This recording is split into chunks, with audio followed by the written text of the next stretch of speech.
Hello students, welcome on my YouTube channel Rahul maths.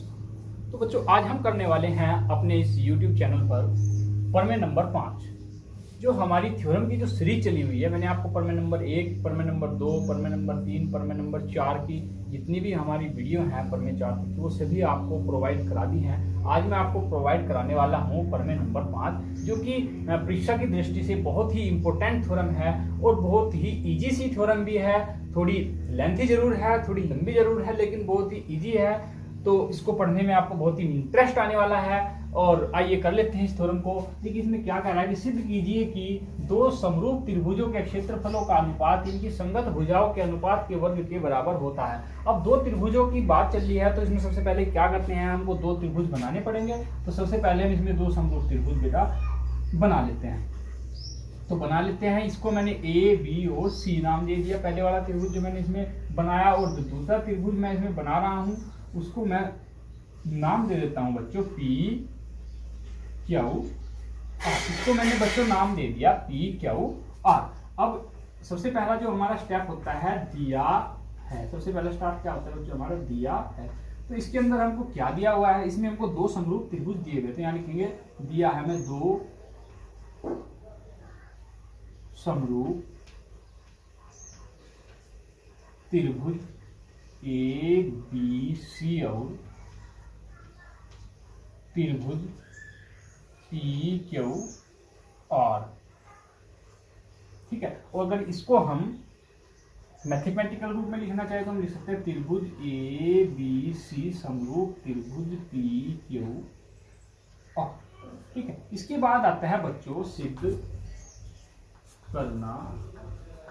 इस theorem में हमको क्या प्रूव कराना चाह रहा है, वो हमको यहाँ पे थ्योरम से देख के लिखना है। तो देखो, ये कह रहा है कि दो समरूप त्रिभुजों का क्षेत्रफल, यानी इन त्रिभुजों का जो क्षेत्रफल होगा, एरिया ऑफ एबीसी और area of upon area of P Q R, यानी इनके जो क्षेत्रफलों का जो अनुपात है वो इनकी भुजाओं के वर्ग के बराबर हमको, यानी A B upon P Q का वर्ग बराबर A C upon P R के वर्ग के अनुपात का वर्ग बराबर B C upon Q R के वर्ग। यानी इनका जो अनुपात है, इनकी जो भुजाओं के अनुपात है, उनका जो वर्ग है वो एक दूसरे के हमको इनके क्षेत्रफल, यानी जो क्षेत्रफलों का जो अनुपात है इनकी भुजाओं के वर्ग के अनुपात के बराबर हमको शो करना है, यानी दिखाना है। इसके बाद आता है बच्चों रचना। अब रचना में हम क्या करते हैं, इसकी थोड़ी रचना भी करनी होगी। रचना में क्या किया हमने, ए से इस पर एक लंब डाल दिया, इसको मैंने नाम दे दिया एम। और पी से इस भुजा पे मैंने लंब डाल दिया, इसको मैंने नाम दे दिया एन।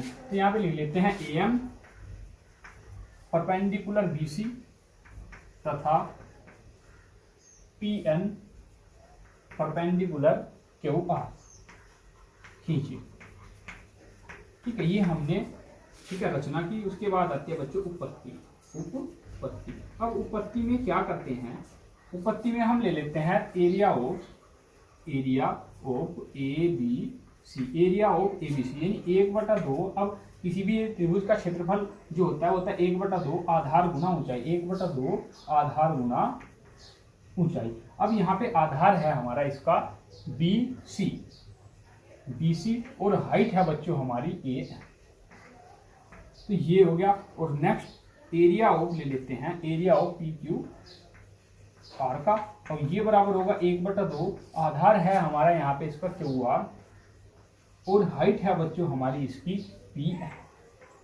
अब क्या करते हैं, एरिया ऑफ एबीसी अपॉन कर लेते हैं area of P Q R के। अतः area of A B C upon कर लेते हैं area of P Q R के। जब इसको इसके अपॉन में करेंगे तो आएगा 1/2 गुना बी सी गुना ए एम अपॉन 1/2 गुना क्यू आर गुना पी एन के। अब 1/2 से हमारा 1/2 कैंसिल हो गया, तो ये आगे बच्चों हमारा बी सी गुना A M upon Q R गुना पी एन के, ये बराबर आ गया हमारा इसके। अब हम क्या करते हैं, अब हम त्रिभुज ले लेते हैं नव त्रिभुज ले लेते हैं, त्रिभुज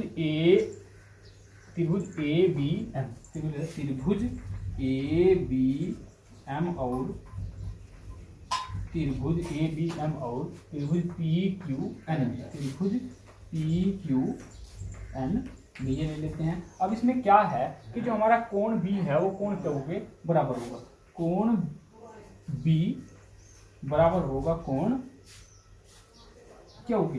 क्यों होगा? क्योंकि ये दोनों त्रिभुज जो हैं हमारे, त्रिभुज ए बी सी और त्रिभुज पी क्यू आर, ये दोनों एक दूसरे के क्या हैं, यहाँ पे लिख लेंगे, क्योंकि त्रिभुज ए बी सी समरूप है त्रिभुज पी क्यू आर के। जब समरूप है, कोण जब बी होगा वो कोण क्यू के क्या होगा, इक्वल होगा। और जो हमारा कोण एम है वो बराबर होगा कोण एन के। कोण एम जो है कोण एम के बराबर क्यों होगा? क्योंकि दोनों के दोनों कैसे हैं, 90 डिग्री के कोण है, तो यहाँ लिख देंगे क्योंकि 90 डिग्री के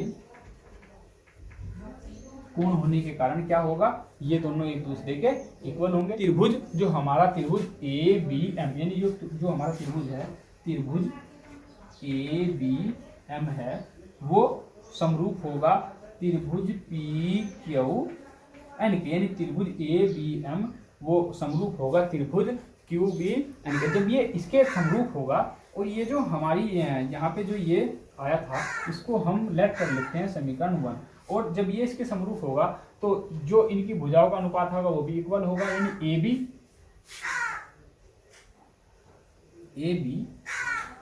मतलब लिखते हैं A B upon P Q बराबर A M upon P Q, तो पी एम, यानी ए बी इस भुजा का अपॉन ये भुजा का, इन दोनों भुजाओं का अनुपात बराबर होगा A M upon P N के। समीकरण 2 आ गई। तथा जो हमारा त्रिभुज है, त्रिभुज ए बी सी समरूप है त्रिभुज पी क्यू आर के।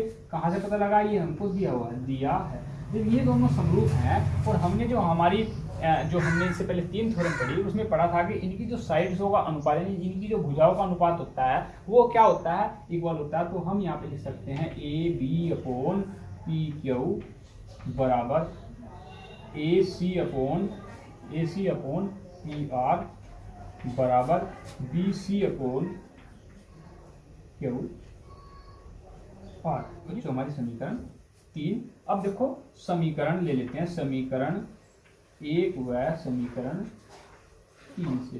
समीकरण 1 व 3 में क्या है, देखो यहाँ पे है हमारा B C upon Q R, यानी B C upon Q R जो है वो बराबर किसके है, समीकरण 3 में A B upon P Q के। अब इसको हम इसके बराबर यहाँ पे लिख लेते हैं। समीकरण 1 व 3 जो हमने ली तो हो जाएगा हमें हमारा area of A B C upon area of P Q R, यानी इसका क्षेत्रफल अपॉन इसका क्षेत्रफल, ये बराबर हो जाएगा। अब हम B C upon Q R की जगह लिख लेते हैं P B upon P Q. तो ये हो जाएगा हमारा A B upon P Q गुणा A M upon P N. अब क्या करते हैं, जो हमारी समीकरण 2 है, समीकरण 2 में A M upon P N बराबर किसका है, A B upon P Q के।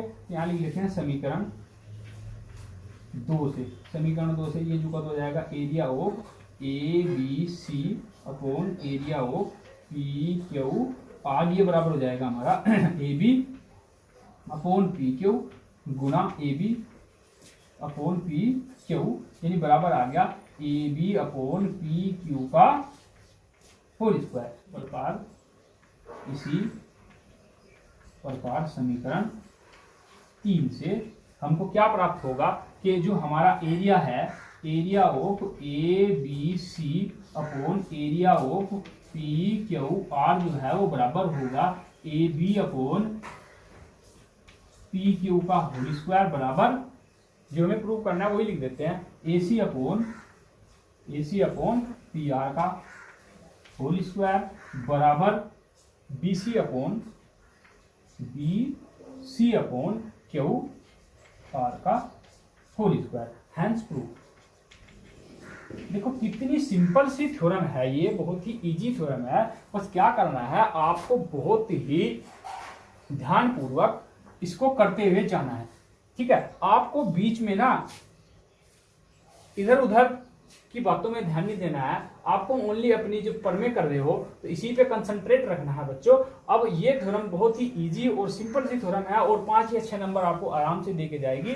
ठीक है, 90% चांस है कि ये आपकी परमे जो है बोर्ड के एग्जाम में आती है। ठीक है, आज हमने परमे नंबर 5 की, उम्मीद है ये आपको अच्छे से समझ आई होगी। ठीक है, इसको करने के बाद हम जो है ना करने वाले हैं परमे नंबर 6, जो कि मैं आपको अपनी नेक्स्ट वीडियो में प्रोवाइड कराऊंगा।